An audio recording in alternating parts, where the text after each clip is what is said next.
It's been helpful for me to have someone like my mom walk me through what what this is really about and why it would be important to do it. And what my mom helped me to understand was that there is a story that is still relevant and still needs to be told, not that different from the story that she was telling in the 60s about racism. Is the American dream a reality for me? Because if I fail, that means I failed my race. How does immigration impact the American dream? Your Fellow Americans is a project asking questions about race, immigration, and the American dream. We're just trying to figure out what it means to be American for as many different folks as possible. I'm Johnice Orduna. I am a mother of 3, grandmother of 4, and I am a pastor at a small country Lutheran church in Nebraska. In May of 2014, Johnice Orduna visited her daughter, Jeanna Repass, in Overland Park, Kansas, where she lives with her husband and their 3 children. We sat down with Johnice, her granddaughter Ariel, and her daughter Jeanna as they discuss race, immigration, and the American dream around the dinner table.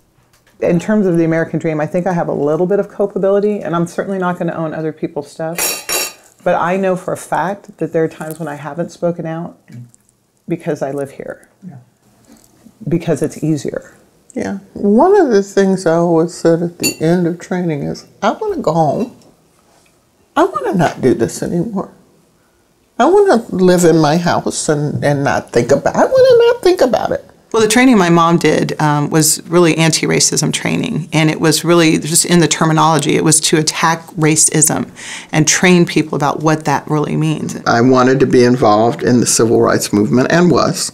And the job I had for the summer was working for a church in North Omaha, training young white children from Nebraska who were going to be going to college and entering into their first integration experience. So it was an immersion program. See, what I did, my parents knew nothing about. They had no idea I was out on those lines. They had no idea I was carrying signs. I would sneak out the back door and sneak back in. They had no idea that I was out protesting because they were too scared. There was no race mixing back then. There were towns in Nebraska that still had laws that said if you were black, you had to be out of town by 6 in the evening. So that meant if you're passing through, you need to keep passing, don't stop. And these were the young people we were trying to target. And we met and slept in the basement of a Methodist church in North Omaha. So it was what we could do at the time. It was the only conversation we could have at the time. Because my parents worked really hard, and they provided really well, but they knew where the boundary was.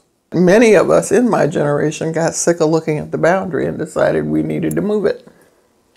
And in that process, you get really angry trying to move an immovable object. I'm curious about that. What do you do when you are trying to move an immovable object? Because I'm trying to move one right now, and you know what happens is it will crush you. Every once in a while, you have to look at the fight and say it's not worth it. You know, some battle, you choose your battles carefully. The older I get, the more I know that. I don't get to ignore it. I have 4 lovely grandchildren who are going to inherit it. The things that I tell all of my children in terms, and my grandchildren in terms of navigating racism in America are, first of all, understand that everywhere that you engage mixed-race opportunities, you're going to engage racism. Not the loud sign-carrying, I'm going to beat you down kind. The subtle, I know I can't trust you with my stuff kind. And that's what racism does. It evolves in a way that continually causes us pain. It gets in the way of saying, I've achieved everything that they say I'm supposed to want to have. And yet, you know, somebody working behind the counter at the Walmart can still inflict this on me and take all of that away in that moment. Because, see, that's where I think racism lands right now. Yeah. There's this acknowledgement, even when there's an acknowledgement that it exists, there's an unwillingness to do something about it.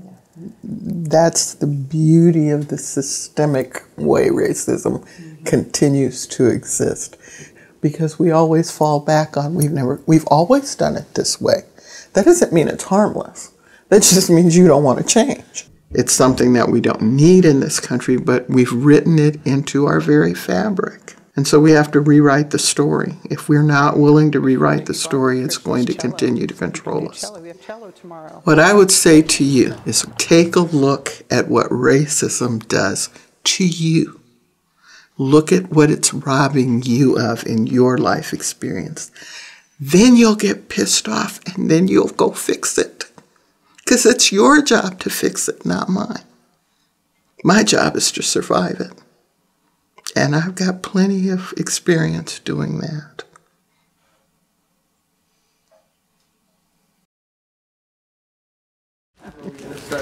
This is how family does, Christopher. And you say nice things about. Johnice says it's your job to fix racism. Does that rub you the wrong way? Or do you feel convicted? Let us know.